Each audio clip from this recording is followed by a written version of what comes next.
Welcome to Turin, home to world-famous art galleries, vast public squares, opulent Baroque palaces, horrible smoggy air, and the oldest footballing rivalry in Italy, the Derby della Mole, between Juventus and Torino. Serie A has more than just a couple of world-famous derbies. But before Roma and Lazio, and even before AC and Inter, Juve and Torino were fighting for the bragging rights in the north. Bragging rights and cups. There's a lot of Italian title that was decided by the derby during the 30s, during the 40s, during the 70s. Juventus and Torino was the two teams that were fighting for the title, and so the game, the derby, was the sort of final of the title. Nowadays, the black and whites are streets ahead of their neighbours in sporting terms. But it wasn't always like that. Juventus are not only the current Serie A champions, but also the most successful club in Italian history. But Torino's trophy cabinet is far from empty. The Granata have had their successes in the past as well. Well, you know, Torino has a great history, and Torino has the great Torino, il Grande Torino, during the years after the Second World War. It was the biggest team in Europe. Back in the 1940s, the legendary Grande Torino side won 5 consecutive Italian titles and swept away virtually everything in its path. But in May 1949, the entire squad was killed in a plane crash here at the Basilica di Superga. The permanent memorial at the site of the crash behind the Basilica demonstrates the almost religious importance that the story of the Grande Torino has for the club. The thing is that that team didn't finish his sport life, didn't finish as a cyclo, but died. It was, they say, the vinti solo dal destino, that was beaten only by destiny. The 4th of May, there is a kind of a rigid protocol as the whole team goes to Superga. There's a function in the church with the priest, and then the supporters gather, just you being there in front of the grave. The supporters gather there, the team arrives, and the captain reads aloud all the names on the grave. Every year, no matter the weather, we go there and we remember our heroes. Juventus' history has also been touched by disaster. When a group of Liverpool fans stormed a Juventus block at the Heysel Stadium in Brussels in 1985, 39 supporters were crushed to death. 40 supporters crowded in the stadium that fall down. It was the same tragedy, I think. During every match of Juventus, at the 39th minute, we used to sing for the Heysel victims. But the history of the derby has known other, less tasteful songs from both sets of fans. They started mocking us with, about Superga ever since 1949. So when 40 years later, 35 years later, occurred the Heysel tragedy, Torino supporters as well answered back with a lot of banners and chants about this tragedy. Honestly, I gotta say, I don't like it. I don't sing the chant because it's just a tragedy. There were involved also children, so it's kind of gracious to me to sing about that, as if an Everton fans would sing about Hillsborough. But it's not all so sombre. Of course, things are usually much more civil. Still, a derby's a derby, and a derby doubleheader is a dream coincidence for any football fan.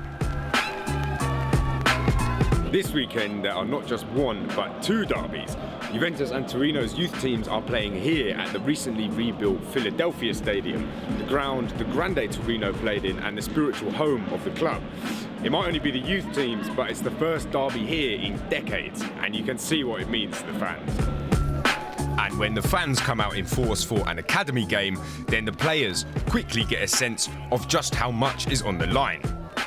especially when those fans bang drums, let off smoke bombs, wave flags and sing for 90 minutes straight.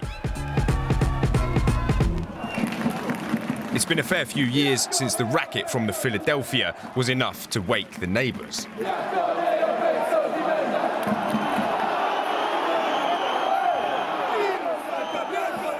It's also been a fair few years since the Torino fans had the pleasure of bouncing on the stands in their traditional home. The players, on the other hand, are perfectly used to missing chance after chance after chance and then letting the inevitable happen, in this case, in the 89th minute. Still, no one on the pitch could be faulted for passion.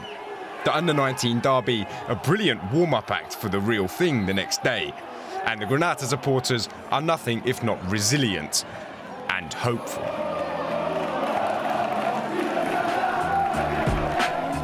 But where Torino fans have high hopes, their local rivals have high expectations. Successful teams, for mysterious reasons, always end up with more fans. And in Italy, Juventus fans are everywhere. Which makes it easy for Torino to mock them as glory hunters from anywhere other than Turin. Turin is a city with 100,000 inhabitants, but Juventus fan in Italy is calculated as 14 million. Juventus has a lot of fans also in the south of Italy. It's better to fan Juventus than Torino because the life is harder if you fan Torino. Juventus is by far the best supported club in Italy, with millions and millions of fans all the way up and down the country. But in Turin, it's always been Torino fans who have the upper hand. As far as they're concerned, the city is theirs. I think it's 50-50, but maybe 51 of Torino and 49 of Juventus. In Italy we say that Juventus is the second team of every city and the first of no one. The stadium of Juventus is quite empty when they play during the week. It's difficult for the people far from Turin come here. Torino fan, we are the major part of the city. If you look at the real Turin people, they support Torino. But the proud local Torino supporters hardly ever have a derby win to celebrate, and it grates. The Torino fans cares much more about the derby than the Juventus fan. Because Juventus fan cares about the Champions League. We live for this game. It's the most important weekend, football weekend for us in the year, absolutely. For them, it's the match. If you ask them, sometimes they can say that they prefer win the derby and go and relegate to Serie B, then stay in Serie A, but it's the derby. For real. If we will win, they suffer. They will suffer a lot because it's not common that we win. So. But there's more separating these clubs than success, or so it's sometimes said.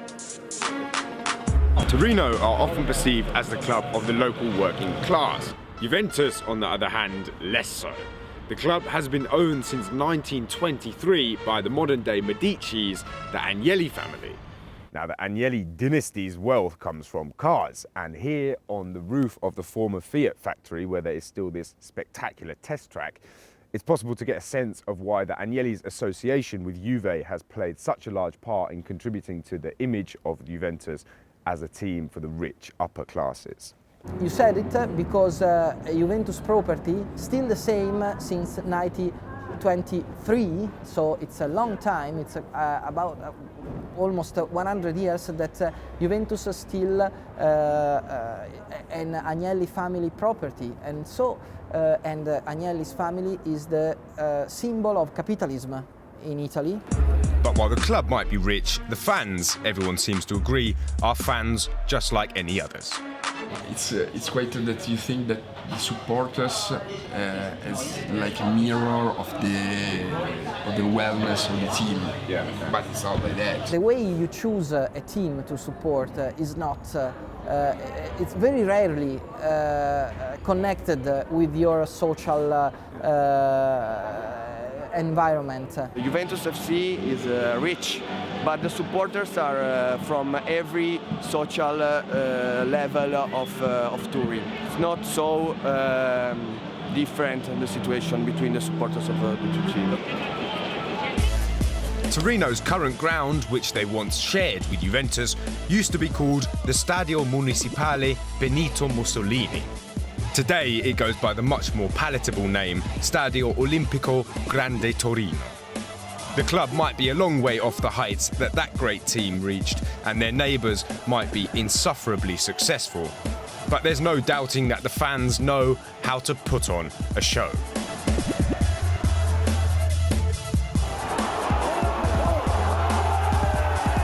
Even if their team does lose 1-0 twice in 2 days. There's no doubt they'll be back again the next time Italy's oldest derby kicks off.